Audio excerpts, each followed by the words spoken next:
The Appalachian foothills of North Carolina had always held a certain mystique. Towering pines whispered secrets to the wind, and the dense undergrowth seemed to guard ancient, untold tales. Shadow Creek, a small, isolated community nestled deep within these hills, was known for its quiet charm, its residents as rooted to the land as the gnarled oaks that dotted the landscape. But lately, a disquiet had settled over Shadow Creek, a palpable tension that clung to the air like the morning mist. It began subtly, a missing pet here, a strange noise in the woods there. Old Mrs. Gable swore she saw shadows moving in her garden at twilight, shadows that didn't belong to any living creature. Sheriff Brody, a man whose weathered face reflected years of peaceful routine, initially dismissed these incidents as the overactive imaginations of a close-knit but sometimes overly imaginative community. Then, the disappearances started. First, it was little Billy Henderson, a bright-eyed 7-year-old who vanished from his own backyard while his mother was inside making lemonade. No signs of struggle, no witnesses, just an empty swing set swaying gently in the afternoon breeze. The local search parties scoured the woods for days, their hopes dwindling with each passing hour. Billy was simply gone. A week later, Martha Coolidge, a high school teacher known for her early morning jogs along the winding forest trails, also vanished. Her abandoned car was found parked neatly at the trailhead, her water bottle and headphones still inside. This time, the unease in Shadow Creek curdled into genuine fear. Sheriff Brody, now with the grim weight of 2 disappearances on his shoulders, called in state investigators. They descended upon Shadow Creek, their sophisticated equipment and detached professionalism, a stark contrast to the raw fear gripping the community. They found nothing, no footprints, no discarded belongings, no clues whatsoever. It was as if Billy and Martha had simply evaporated into thin air. The only recurring element, whispered in hushed tones around kitchen tables and in worried glances at the local diner, was the stillness. An unnatural, profound silence that seemed to descend upon the areas where the disappearances occurred. Birds would stop singing, the wind would die down, and even the incessant buzzing of insects would cease. It was a silence that felt heavy, expectant, like the world holding its breath. Sarah Miller, a young freelance journalist who had grown up in Shadow Creek but moved away to the city, returned when she heard the news. She felt a pull, a sense of responsibility to her hometown. Unlike the detached investigators, Sarah knew the people, the land, the subtle rhythms of Shadow Creek. She couldn't shake the feeling that something deeply wrong was happening, something beyond the realm of ordinary crime. She started her own investigation, talking to the families, spending hours in the woods, trying to piece together the fragments of fear and speculation. Old Man Hemlock, the town's eccentric recluse who lived in a cabin deep in the woods, spoke of ancient legends, of a presence that slumbered beneath the hills, awakened by some unknown disturbance. Most dismissed his ramblings as the fanciful tales of a lonely old man, but Sarah found a chilling resonance in his words. One evening, while exploring the woods near where Martha Coolidge had disappeared, Sarah experienced the stillness herself. The familiar sounds of the forest, the rustling leaves, the chirping crickets, abruptly ceased. An oppressive silence descended, so complete it felt like a physical pressure against her eardrums. A cold dread washed over her, a primal fear that whispered of something ancient and malevolent. Then she saw it, a flicker of movement in the periphery, a shadow that seemed to writhe and coalesce between the trees. It wasn't the shadow of a branch or a trick of the fading light. This was something else. It was tall, vaguely humanoid, but its form seemed to shift and distort, its edges blurring as if it wasn't entirely in focus. Sarah felt a paralyzing terror grip her breath catching in her throat. She wanted to scream, to run, but her limbs felt like lead. The shadow remained still for a moment, as if observing her, and then it slowly, silently retreated deeper into the woods, disappearing as abruptly as it had appeared. The moment it was gone, the sounds of the forest returned, flooding her senses, as if a switch had been flipped. Shaken to her core, Sarah tried to rationalize what she had seen. Fatigue? Imagination? But the cold dread lingered, a visceral certainty that she had witnessed something real, something terrifying. She shared her experience with Sheriff Brody, who, though skeptical, couldn't entirely dismiss the genuine fear in her eyes. The state investigators, however, were less receptive, attributing her account to stress and a desire for attention. Frustrated, Sarah decided to delve deeper on her own. She spent days in the local library, poring over old town records, local folklore, and geological surveys of the area. She discovered whispers of strange occurrences in Shadow Creek's past, unexplained illnesses, livestock found dead with no visible wounds, and hushed stories of people who had wandered into the woods and never returned. There were even vague references to ancient rituals and a malevolent entity tied to the land. One particularly old journal, written by a long-deceased town elder, spoke of a, quote, sleeper beneath the stone, a being of immense power that could be awakened by disruption to the natural order. The journal described periods of great stillness, preceding unusual events, and warned of a time when the sleeper might fully awaken, bringing with it a reign of terror. Sarah initially dismissed it as folklore, but the parallels to the current events were unsettling. The disappearances, the strange stillness, it all seemed to fit. Driven by a growing sense of urgency, Sarah sought out Old Man Hemlock again. This time, he seemed less rambling, his eyes holding a stark clarity. He spoke of a sacred balance that had been disturbed, of a recent tremor, a minor earthquake that most had barely noticed, that might have stirred something ancient from its slumber. He pointed Sarah towards an old, forgotten trail leading deep into the heart of the oldest part of the forest, a place the locals avoided. Armed with a flashlight and a growing sense of foreboding, Sarah ventured onto the overgrown trail. The air grew heavy, the silence more profound than anything she had experienced before.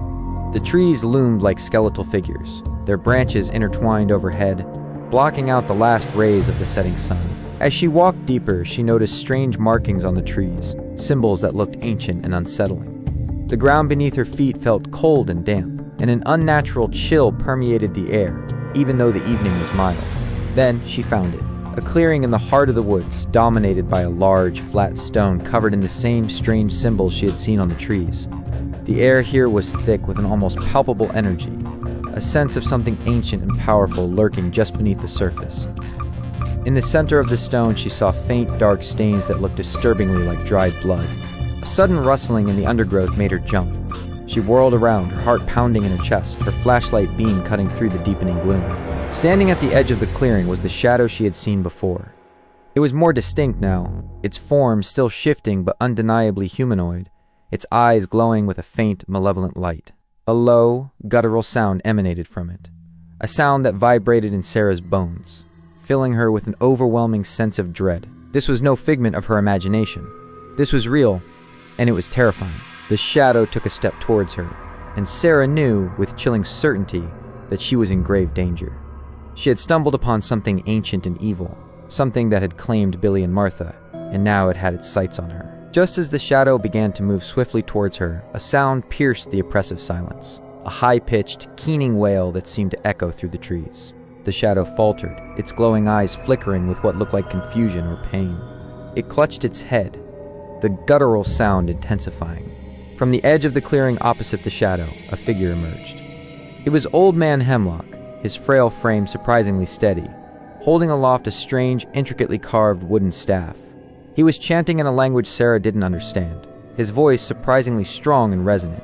As he chanted, the symbols on the large stone began to glow with an eerie, pulsating light. The air crackled with energy, and the shadow recoiled, hissing like a wounded animal. Then, something extraordinary happened. A beam of pure white light shot down from the sky, piercing through the dense canopy and illuminating the clearing. It struck the large stone, and the symbols blazed with an incandescent light. The shadow shrieked, a sound of pure agony, and began to dissolve, its form flickering and dissipating like smoke in the wind. The malevolent glow in its eyes faded, and within moments it was gone, leaving only the oppressive silence behind. Old Man Hemlock lowered his staff, his breathing heavy. The light from the sky faded, and the symbols on the stone dimmed. The forest around them seemed to sigh, the tension in the air slowly dissipating. Sarah, still trembling, could only stare in disbelief at where the terrifying shadow had stood moments before. What had she just witnessed? Old Man Hemlock turned to her, his eyes filled with a strange mix of sadness and relief. "The sleeper stirs no more," he said, his voice raspy. "For now." The faint ripple in the soil sent a fresh wave of unease through Sarah. The banishment of the shadow figure felt like a miraculous reprieve, but the presence of Billy's truck and Martha's locket, seemingly swallowed by the earth, suggested a deeper, more insidious connection to the land itself. Old Man Hemlock, his energy seemingly spent, leaned heavily on his staff. His gaze was fixed on the spot where the shadow had vanished, a profound weariness etched on his ancient face. "What was that thing?" Sarah finally managed, her voice still trembling. Hemlock sighed. a sound like the rustling of dry leaves. An echo, a manifestation of something ancient and hungry, tied to this land for longer than memory serves. The sleeper, as the old journal called it. It feeds on fear, on life force. The tremor, it weakened the seals, allowed it to touch our world again. And Billy and Martha? Sarah's voice was barely a whisper. Hemlock nodded grimly. Taken, drawn into its domain. The stillness you felt, that was its presence, its hunger. Sarah's heart ached. The brief surge of relief at the shadow's disappearance was now replaced by a crushing wave of despair. They were gone, swallowed by this entity. But then, her gaze fell again on the embedded toys. They weren't completely submerged. A small corner of Billy's truck, a glint of silver from Martha's locket, still peeked through the soil. It was as if they were being held just beneath the surface. "Why are their things still here?" she asked, pointing. "Why weren't they taken completely?" Hemlock's eyes followed her gaze. A flicker of something, not quite hope, but perhaps a hesitant possibility, crossed his face. The connection isn't severed entirely. The sleeper was weakened, but its grasp might not be completely broken. He moved slowly towards the spot, his staff tapping rhythmically on the ground. He knelt with surprising agility, his weathered fingers gently brushing away the loose soil around the truck. "The land remembers," he murmured, more to himself than to Sarah. "It holds on to what is taken. There might be a way, a way." The word hung in the air, a fragile thread of hope in the suffocating darkness. Sarah's mind raced. What way? What could they possibly do against something so ancient and malevolent? Suddenly, the ground beneath their feet vibrated subtly. Not the violent shaking of an earthquake, but a low, resonant hum that seemed to emanate from the depths of the earth. The symbols on the large stone pulsed faintly again. Hemlock's eyes widened. "It's not gone entirely. It's reacting." He stood up quickly, his grip tightening on his staff. "We need to go to the old spring. The one behind the Hemlock homestead.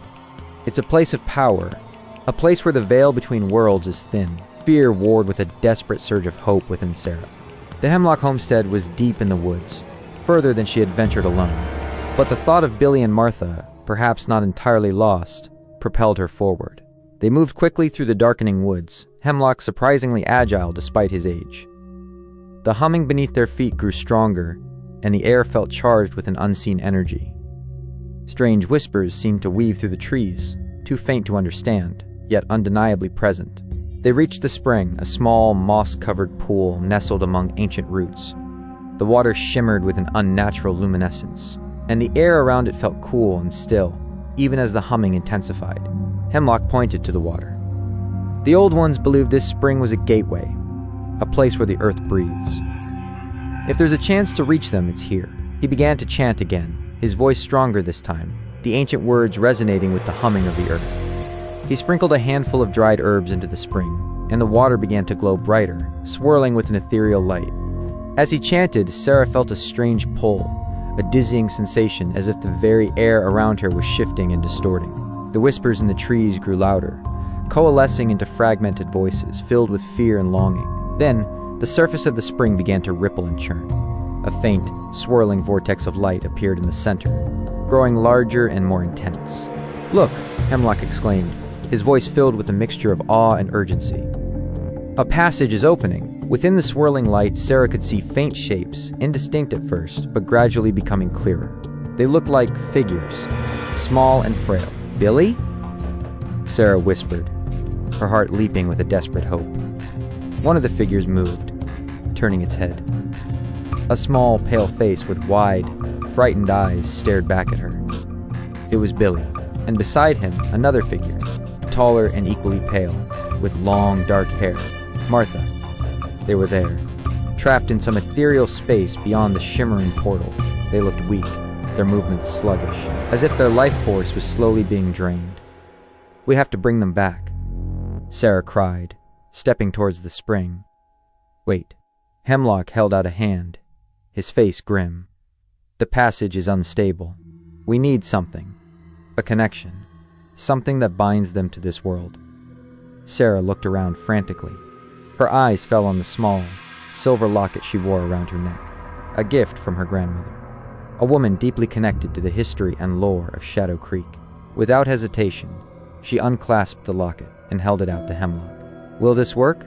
Hemlock took the locket, his fingers tracing the intricate carvings on its surface. "It holds a history, a connection to this land. It might be enough." He held the locket over the swirling portal and began to chant even louder, his voice reaching a fevered pitch. The light in the spring intensified, and the figures of Billy and Martha seemed to reach out, their expressions pleading. Suddenly, a dark tendril snaked out from the depths of the portal, swift and menacing. It lunged towards Billy. Sarah gasped, her blood running cold. The shadow, or something of its essence, was still trying to hold on to them. Hemlock reacted instantly. He plunged his wooden staff into the spring, the carved symbols on it glowing with a fierce light. A wave of energy erupted from the staff, striking the dark tendril and causing it to recoil with a screech. "Now!" Hemlock yelled at Sarah. "Reach for them. Establish a connection." Tears streaming down her face, Sarah plunged her hand into the icy water of the spring. Reaching into the swirling light of the portal, she felt a strange tingling sensation as her fingers brushed against something small and cold. Billy's hand. "I've got him," she cried. "Martha, too," Hemlock urged. Sarah shifted her grip, her other hand reaching further into the portal. She felt another hand, larger and equally cold, grasp hers, Martha's. Pull. Hemlock strained, his face contorted with effort as he continued his chant, the staff still glowing brightly in the spring. Sarah pulled with all her might, feeling a resistance, a terrifying tug-of-war against an unseen force. Billy's small hand felt fragile in hers, Martha's grip weak. Slowly, agonizingly, they began to emerge from the swirling light. First, Billy's small, pale face, then Martha's gaunt features. They were weak, their eyes vacant, but they were coming back. Just as they were almost completely through the portal, the humming of the earth reached a deafening crescendo. The ground beneath them bucked violently, and the swirling light in the spring flared intensely, throwing grotesque shadows against the trees. Another dark tendril shot out, thicker and more powerful than before, aiming directly for Sarah. Hemlock, his face pale with exhaustion, thrust his staff forward. The energy within it seemed depleted, the glow fading. The tendril struck the staff, shattering it into pieces. Sarah cried out as the cold, slimy tendril wrapped around her arm, its grip like a vice. She felt a searing pain, a draining sensation, as if her life force was being sucked away. Just when she thought she would be pulled into the darkness, a faint, silvery light emanated from the locket still clutched in Hemlock's hand. The light intensified, bathing the clearing in a soft, ethereal glow. The dark tendril recoiled from Sarah's arm with a hiss, as if burned by the light. It writhed and then dissolved into nothingness. The violent shaking of the ground subsided, the humming faded to a low thrum, and the swirling light in the spring began to recede. Billy and Martha, pale and weak but breathing, lay on the mossy bank, their eyes slowly fluttering open. Sarah, her arm throbbing, stared in disbelief at the shattered remains of Hemlock's staff and the glowing silver locket in his trembling hand. "The old magic, it still holds power," Hemlock whispered, his voice weak but filled with a profound sense of relief. A miracle had occurred. They were back. But the encounter had taken its toll. Hemlock looked frail, his energy completely depleted, and the land, it still felt uneasy, as if the ancient slumber had only been temporarily disturbed.